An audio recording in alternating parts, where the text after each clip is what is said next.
Thanks everyone for joining to this talk called Free SMB, gifting your SaaS product to open source project. My name is Ara Pulido. I work as a developer advocate at Datadog. I also part of their open source programs office. But before we get started with the actual talk, when I was writing the talk, I realized in the title and the talk, I used a cultural reference. And I was assuming wrongly that people may know why free SMB. And I didn't want to assume. I don't like when I see a talk with a lot of cultural reference that I don't get. So I'm going to explain briefly why free SMB. Back in the 1990s and early 2000s, open source software used to be called free software. And I know, those two things may mean different things, slightly different things to some people. I don't want to open that Pandora box today, but let's assume those two things are the same thing. But the problem with free in English is that it may mean different things. So one of the things that free can mean is it doesn't have a dollar cost associated to it, like you don't have to pay for it. And that's not why free software was called free software. So to make that distinction, people used to say, free software, but free as in freedom, not free as in beer. So that distinction made, this talk is actually about free as in beer, because about giving away a product that may not be open source to open source projects for free, as in it doesn't have a dollar cost. So what's going on with open source these days? So we've seen a lot of articles like these ones. Maintainers are being burned out. I don't know if you saw the keynote yesterday from Daniel from Cole yesterday. That was a very funny keynote, but also very sad at the same time, which is one of the... A good talk is that one that it's funny, but it also makes you think about it. So being a maintainer in open source, it's super difficult. People are stepping out. People basically have to pay bills, and sometimes it doesn't. So it's a very difficult task. You have a lot of stakeholders. You have a lot of users. It's a really difficult task to do. So the question that we should be asking as in our companies, especially in companies who has an open source programs office, and therefore they care about open source, is what can we do to help with this situation? And the obvious answer is money. And that's one of the first things probably your company should be doing. There are a lot of ways to give money to maintainers through individual, like GitHub sponsors, or through grants, through foundations that help those projects. You also can use like specific funds that are created for specific reasons, in the case of GitHub Security Fund, to make those projects more secure. So there are many ways in which your company can give money, and they can report it to taxes, like it's safe, it's all good. So once your company does that, what else? What else can we do?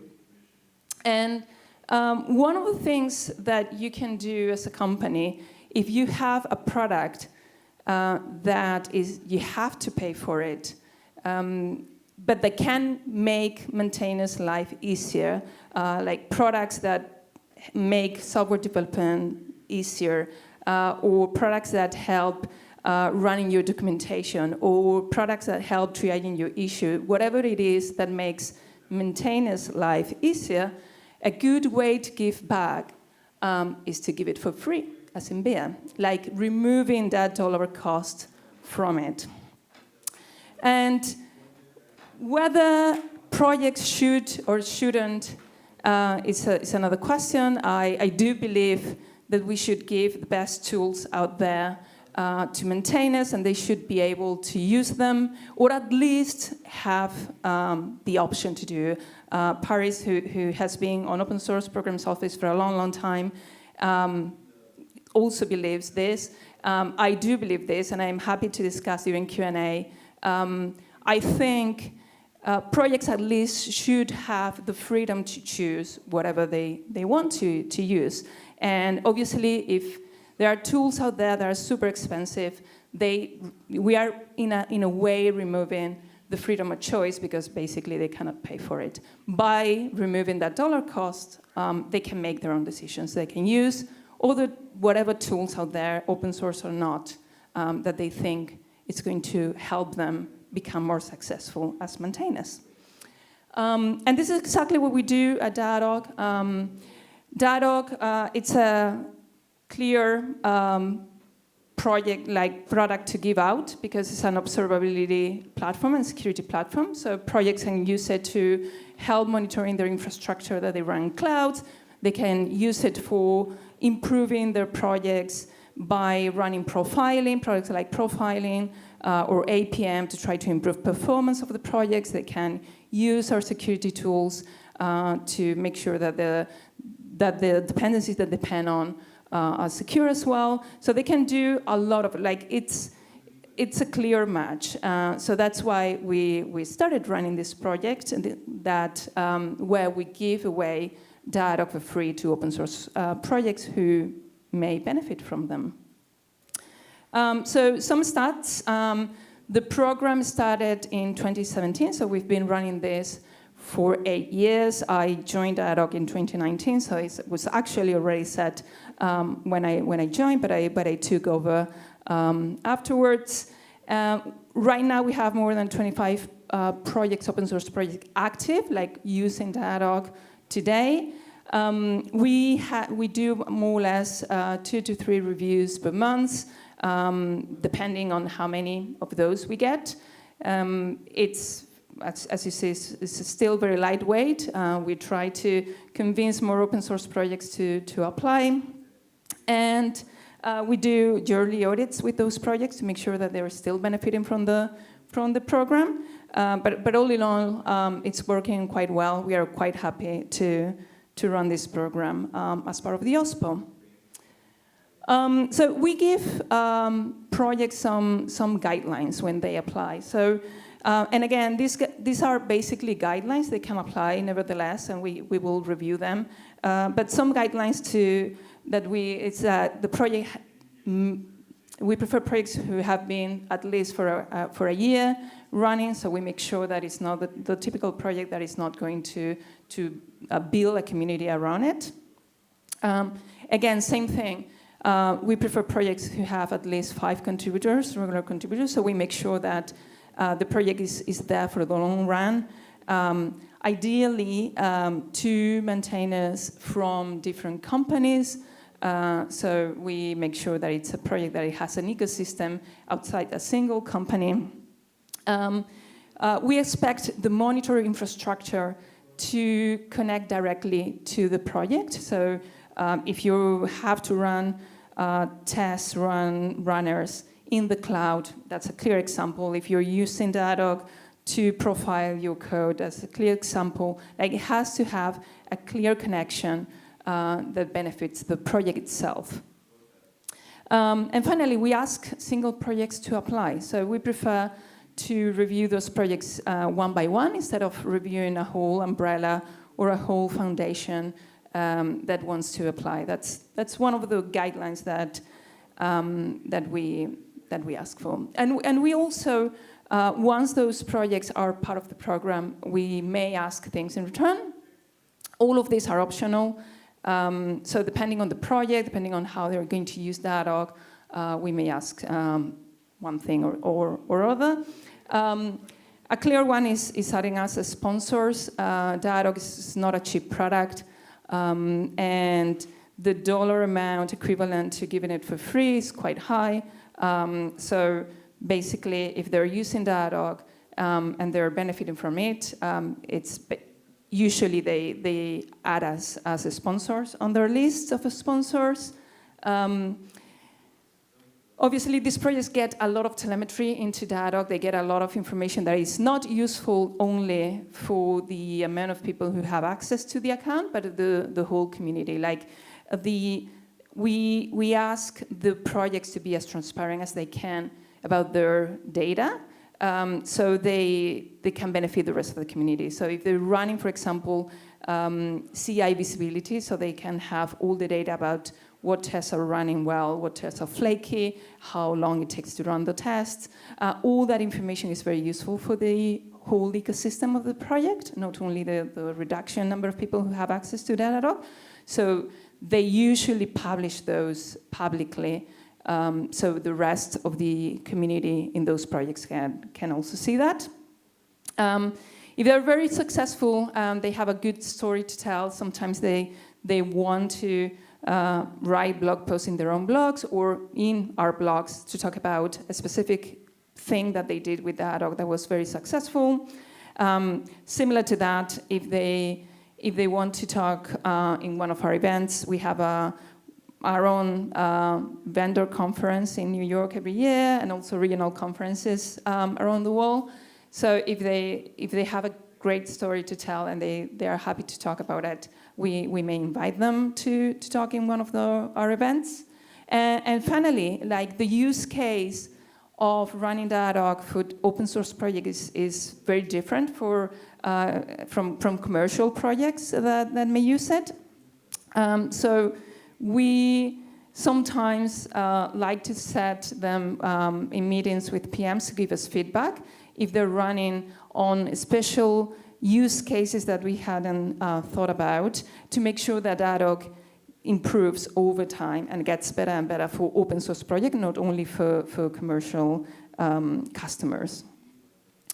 But even though we may ask about these things, if you start one of these programs in your own company, and I'm here really to encourage you to do so, your North Star to run the program is to give back to those open source projects. Like at Datadog, like in any company, we use a lot of open source software.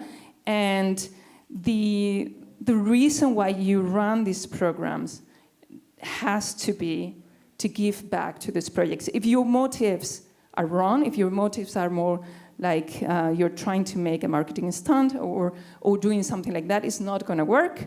I tell you, I'm going to give you some examples of the challenges that we've been having running this. So it takes some work to get it right. So really, the reason why you do this has to be that you want to give back to those projects.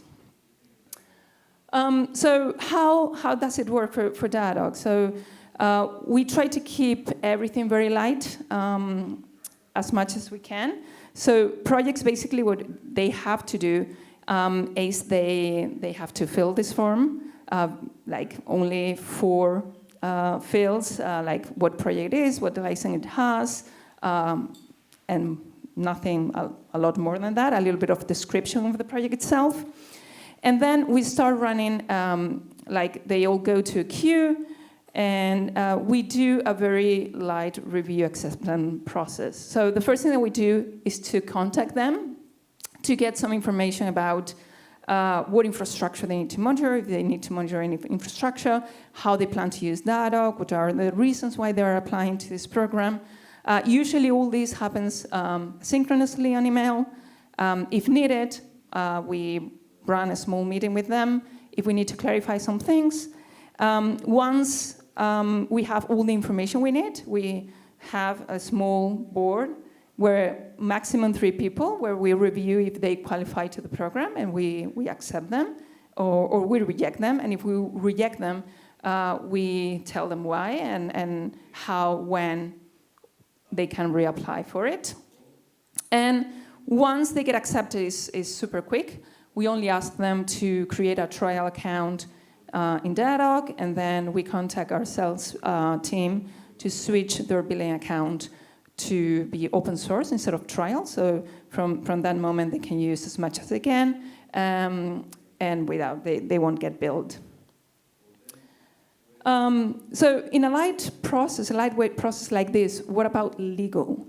And we took the decision early on to try to not create contracts around this. And the reasons why we do this is twofold. If you add legal into it, then the time to get from I fill a form to I get Datadog get extended a lot. As soon as you get legal in, you have to get sales in. You start raising some eyebrows sometimes. So that's one of the reasons to keep it as lightweight as possible. The second reason is that some projects, especially the small projects, don't have solicitors or time to review a contract. And they prefer just to have like a goodwill handshake type of contract. We've been running this since 2017, so we are here for the long run. And in most cases, and I'll talk about it later, in most cases, this is all good for most projects. Some examples of projects that are part of the program. So first one is PyPy, it's the Python registry. They've been one of the first ones joining the program. They joined in 2017, so they've been here for a long time. They use Datadog to monitor all the infrastructure on the registry. They track downloads. They make sure the infrastructure it's up and running. They have all this data available for the community. So if people start having issues with downloading packages from PyPy, they can check whether it's they have a problem, and they can even use that information to try to fix it if they access to the infra. The next one is Electron.js. It's a framework to build desktop apps using Node.js. They've been with us since 2024, and the main reason why they joined is because they have this infrastructure to get updates to applications. So if you write an application in Electron.js, you're able to give your user updates through infra that they host. They are part of the JavaScript Foundation, so they are able to run that infrastructure for you. So they basically want to make sure that it's all running correctly, that every user in an Electron.js application is able to get their updates. Again, same thing, they publish all this data publicly, but they also use it for something that they call the remote build execution cluster. So if you are an Electron.js maintainer or even a contributor with special permissions, you're able to test your changes against basically cloud infrastructure. Like they have, and they want to monitor how maintainers are using it. To do reasons to avoid abuse. And abuse obviously can be because of many reasons, but also to also monitor non-malicious abuse. Like if a maintainer is running too many tests, it could become very expensive. So they have some alerts set in, and they reach out to those maintainers to make sure that they keep the usage fair. Another project is MetaCpan. I wonder how many people here knows what that is. So it's the registry for PAR. I see some nods. So even though it's the registry for PAR, so very old language, they're pretty new in the program. They just joined in May 2025. And this one is very, very special because even though they've been running Datadog for only 4 months, they got already great results. So one of the reasons that they got so good results is because they joined the program with a very specific problem that they already were having. So they got a lot of 503s with a lot of spiking requests. Obviously, their hypothesis was caused by bots, but they had no visibility at all. So they were just trying to survive. And the interesting bit here is that they use all that information that they started getting from Datadog into their issue. So you can see that GitHub issue with all the information. And they were able to fix it thanks to the visibility from Datadog. And they set up WAF using Fastly, which is another one of their sponsors. They were able to fix the issue and write about it. Not only to fix the issue, but also to make sure that they knew it was fixed, again, thanks to data. So sometimes data is not only to see that something is wrong, but also to make sure that things are right. But it's not all roses. It's not. There are a lot of challenges that we've got over the years. The first one that I will say is that these enterprise platforms, if you have complex products, have a steep learning curve.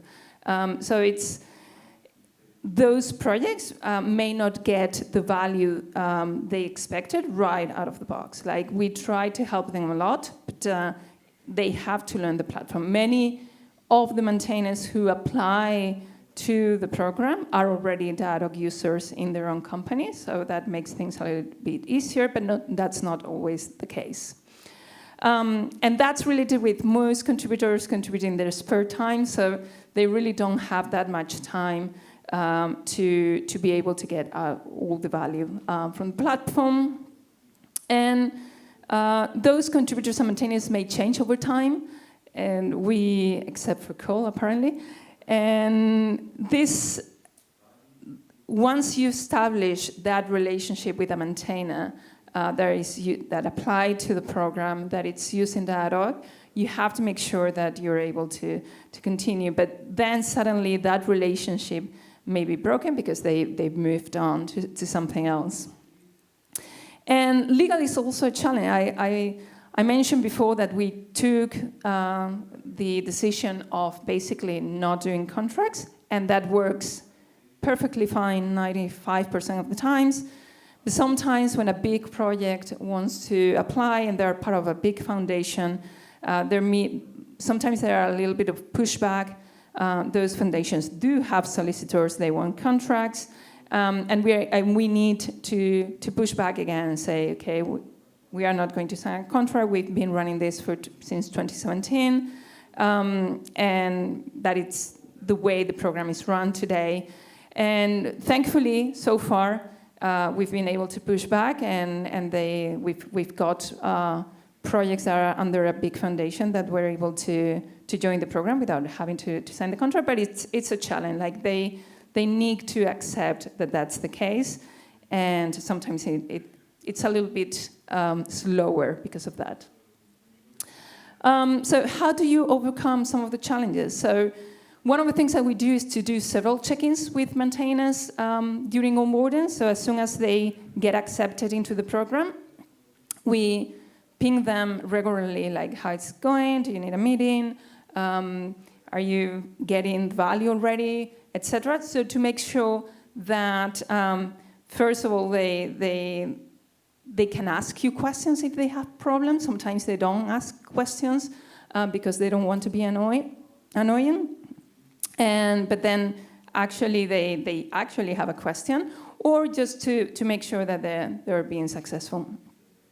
We also do yearly audits, so every once in a while, usually more or less a year, once they've, like autonomous, they're doing their own thing, we ping them to say, okay, how's it going? Are you still finding value? One of the reasons why we do this as well is to make sure that if the maintainer is stepping out, they're able to give you another contact, but also to make sure that if they want to offboard, we do so. Like, sometimes, like, they apply because they have a particular issue, they fix it, and then they realize that they're not using the platform for whatever reason. And I think it's better for everyone. If they want to offboard, they can do so. And if they want to rejoin later on, they can do so. But if they are not using the platform, it's work for us to track them. But also it doesn't make a lot of sense. Sometimes we schedule meetings with PMs not to get feedback, but to help them. So if they're going to use a specific thing, to a specific product in Datadog for a specific thing, we may have the PM for that product to join them and answer questions, help them, etc., etc. And the best thing that you can do is to be patient. Like, if you're giving away your product and you see that they're not using it that much, or they're being unresponsive, which sometimes they are, don't think that they're being ungrateful. It's just we are back to the problem of maintainers being in their spare time, they're doing all the things. So be patient, offer advice, and try to help them as much as you can. Cool. So some takeaways before we go to the Q&A. If you're thinking about running this on your own company, please do. It's super fulfilling. It's great to see open source maintainers being more successful, being happier as well, because you're giving them the tools that they need. Try to keep it as lightweight as possible, and sometimes you need to get some buy-in from executives to do that.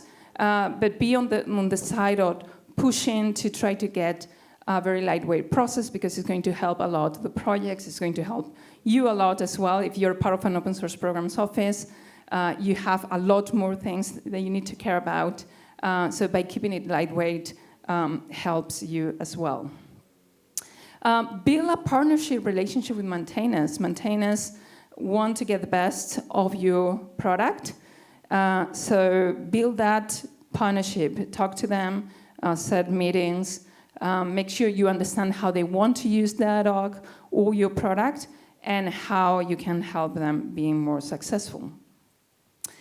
But the most important thing, and the thing that I want to finish with, is if you do create a program like this in your company, really the North Star, the reason why you do this is because you want to give back to those projects. If that's your North Star, that's your mission, you're probably going to be successful. Thank you very much. If you want to learn more about what we do at Datadog with open source, you can go to that URL, and happy to answer questions. How do you keep track of making sure you're doing those audits on a yearly basis? We've got people all spread out all through the calendar, and making sure that you don't forget. So the question for the recording is, how do we track that we are doing yearly audits? So basically, right now, at the scale that we run in, it's just basically a spreadsheet that I do regularly. Obviously, it's not ideal. Sometimes I see that I should have done the check a month ago or 2 months ago. So right now, it's a best effort, but we try to do those regularly. So that's why I say more or less yearly, but it doesn't have to. Depending on the scale, you will need to set some alerts. What would, how resource intensive is it for you to do this? Like, how much time does it take to run a program like this? Because obviously, it's a great idea, but an OSPO might already be doing a bunch of stuff and not necessarily know how to allocate resources for something like this. So the question is, how long it takes to run a program like this, because an OSPO may need to do some other things. Completely agree. I wouldn't say I do this on the side, but it's a little bit on the. It's also kind of a passion project of mine. So I do this on top of many other things. I wouldn't say it takes a lot of time. My goal really is for this to be a lot more successful, to get more projects to join. So I need to start asking for more resources once I cannot do this on the side anymore. But right now, for the scale that we have right now, that it's like, as I mentioned, we get like maximum 2-3 projects per month. Obviously, it depends to review, and because we have this lightweight process to accept or deny, it doesn't take a lot of time. Hopefully, my goal is that it takes a little bit more of time, so that means that we are helping more open source projects. But if you have like the queue that we have right now, that is 2-3 projects per month, we have 25 more or less active projects, a little bit more. It doesn't take a lot of time, to be honest. Just a quick follow-up to that. So would you say that it's the onboarding that takes the most time, and then once it's working, that's a lot lighter touch? Yes. So onboarding takes sorry, the question is where does most of the time gets, if it's onboarding. Onboarding definitely takes the most of the time. One of the things that I want to get better at after onboarding is because once these teams get familiar with the platform, and that's definitely after onboarding, they could get a lot more value if they used the platform differently. To put an example that I saw here, Electron.js, they could use a lot more, and I'm trying to convince them to explore other parts of the platform, especially like they have a lot of contributors and they have a lot of tests, and they're currently not using our CI visibility area of the platform. And I'm trying to convince them, but it's, again, we go back to it takes time to learn these things and to put them in place. So obviously, if they don't have the time, that's also fine. Do you have any programs in place for the participants to learn from each other, like a shared Discord where they can share tips and tricks? The question is whether we have some area or some programs for projects that are part of the program to learn from each other. That's a very good question, and we don't. We have a public Slack, but we don't have a place specific for these projects to get together. So I might try to set it up. Thank you for the question/suggestion. Yeah, so I know you said that you send a notification if people are using a little bit too much of the service. Do you have any formal like SLOs or like availability guarantees or anything? And have you run into any problems with that? Larger projects? Yes, we don't. We actually don't. The question is that how we manage using too much. We don't have any alerts in place. We actually allow projects to use as much as they need. We do check from time to time that but it's completely off the shelf, manually processed, and we discuss with we are not just cutting them off. If we see that they're using a lot of something, like they're ingesting too many logs, we talk to them and ask them whether they can filter out some of the logs. But it's really more based on trust and that partnership relationship with maintainers rather than just random automatic emails asking them to stop. Can I ask a follow-up? So what about like the minimum level of service? Do you make any guarantees about the availability of your SaaS to those projects? Yes. The question is, do we have any SLAs in place for availability of the service? Yes, the same as Datadog for any customer. So basically, the teams, the projects who are part of this program, they are a Datadog customer at all levels, in the sense of the same SLAs apply. Obviously, in terms of fees, because they don't pay, like if we breach the SLA, it's a little bit difficult to return, something that they haven't given in the first place. But yes, same SLOs and SLAs apply because it's basically the same platform for every customer. You mentioned that can be an expensive service to provide. How do you defend the cost and show the value of the business to the executives and to your shareholders? The question is, how do you show value back to executives?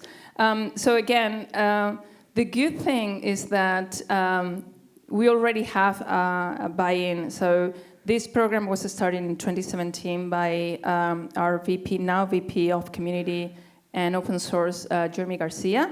And he, from the very beginning, he set this program when the company was a lot smaller, which made things a lot easier. And he has a lot of open source background, and he understands that we are doing this for give back, and it's a great way to give back. And of course, obviously, if we get visibility in terms of a blog post or or put it out there as a sponsor is also a way to say, okay, we have some marketing around it. But again, I think getting buy-in from executive that we are doing this to give back is very important. Again, to avoid having a lot of these type of questions, because sometimes, again, you can say, okay, we are asking them to put us a sponsor. Sometimes they write blog posts, but again, these maintainers are really busy. So you cannot tell them, like, you have to write a blog post and it has to be ready by 2 weeks. Like, it's not happening, and you're not going to ask them anyway. So you have to make sure that the executive buying is there to give back, because if not, the marketing returns are not going to be like huge.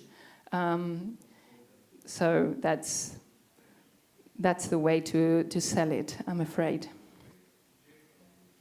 Follow-up question to that. Have you made the calculation? For example, how much would it cost to pay for advertisements to get the same visibility? This is adequate. Or also what value you get from the open source projects which you support there? Like I would assume PyPy, for example, and you get a huge amount of value from that just because they're using them for your products. So have you made the calculation if that's an adequate way to give back, or that maybe is only a tiny fraction of what you consume in terms of value from the open source community? The question is, have we made any calculations on the amount of value we get from open source projects in return of what we give away? So the calculation we do from time to time, especially for projects that has a sponsor layer. Sometimes we run, it's very uncommon, but sometimes they ask us to say, how much would it cost us to pay for this, depending on our usage, so they know where to put us in the sponsor layer. But we haven't run, but it's very difficult to, we are able to put a price tag in what we are giving to PyPy, as you mentioned in the example. It's a little bit more difficult to get a price tag on the value we get from Python. Like, how do you calculate how much value you're getting from Python? Obviously, you're using it, but it's a little more difficult to calculate. And any suggestions on how to calculate open source value in a way that is equivalent, it would be very interesting to make that comparison. It's very difficult. It's super easy for us as a commercial product to calculate what we are given. It's a lot more vague and difficult to calculate what value we get in return. Lots of value.